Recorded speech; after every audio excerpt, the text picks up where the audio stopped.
Good afternoon. My name is Gebre-Amlak. I apologize for not presenting this work in person, but I was not able to get my visa on time to attend the conference. Today I would like to share with you one of our big data machine learning competition result that took place in Xi'an, China in July 2018. The title of our work is Spatial Correlation Preserving Dimensionality Reduction Using Machine Learning. This is a collaboration work between my colleagues Mark, Jesse, and Aladdin from University of Missouri, Kansas City, and Dr. Chu from CW Lab International in California. Here's the outline I'd like to cover today. I'd like to start with the introduction background, a related work, and our proposed method and the analysis and evaluation of our proposed method. Then talk about conclusion, summarizing the paper, and what we plan to do in the future. This is an EEG-based task performance prediction study with machine learning. We mainly focus on the correlation between the video game-based training intervention and the regional adaptation in neurological activity pattern in an aging population as it relates to the multitask performance training. The data set was collected from University of California, San Francisco.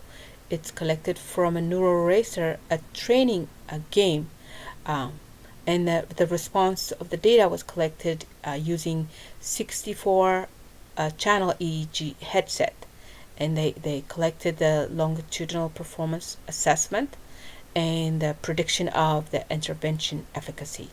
So they had 3 subject groups in their study. So the first subject group represents a single task training, which trains driving only or signal only. And the second subject group they had were multitask training, where subjects were being trained for both driving and sign training. And the third group that they used were a no contact control group. And our focus mainly focuses the study between the no contact group and the multitask training subjects. There are several related work out there that focuses on EEG channel selection and classification as early as 2012, and there are studies also done using Universum Support Vector Machine tool for classification purposes that was published earlier this year. Our proposed method will cover in the data pre-processing, the normalizing, and classification, of which I will discuss more in detail.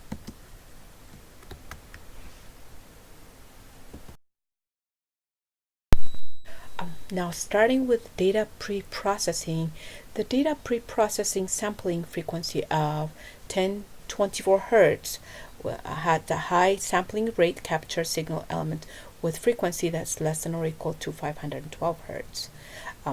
The band pass filter had its absolute value between 0.1 and 100 Hz. So the lower bound of 0.1 Hz were imposed to a 0, the drift-based signal offset. The upper bound was set to 100 Hz to smooth the signal profile. The data segmentation had digitized trigger value marquee events where 256 response to target record via a photodiode flash was seen on the screen. The 512 target a green circle on the screen. The 1024 had the non-target with high conflict. For example, seeing a green square or pentagon on the screen. The 2048 had a non-contact, a low conflict, which had like red or blue shapes. The They were here are what was used for feature extraction. There were 6 calculation that was done. The first one did the root mean square. The second calculation did the variance. The third calculation used the integrated absolute value, and the fourth one calculation was to get the frequency amplitude spectrum. The fourth feature extraction were energy of the approximate wavelength coefficient, and the sixth feature extraction was the autoregressive coefficient. So normalizing from 0 to 1 for individual channels, and then across all channels using a 4-fold validation. There were multiple channel subsets were evaluated to predict the performance improvement per neural racer data set. So the sampling duration compressed from 1024 to 32 a descriptive value per channel. The data size per subject reduced from 430 megabit to 16.5 megabit, which is a 26-fold reduction. As for the classification, we had used a support vector machine SVM for both selection and classification. There were 4-fold validation applied to evaluate the model's set dependency, or multiple features and subsets. Channel data not projection were evaluated to predict the performance improvement per neural racer data set. Those data were divided into 4 subsets. 3 of the subsets were used for training purpose, and the last one was used for testing. So the result of shows that the average value and the standard deviation of the 4 round of experiments, and the result follows that the first root mean square and the variance and the integrated absolute value shows here as the last 3 columns, and for the different threshold and channels. So the threshold is based on each channel individual classification per the area under the curve.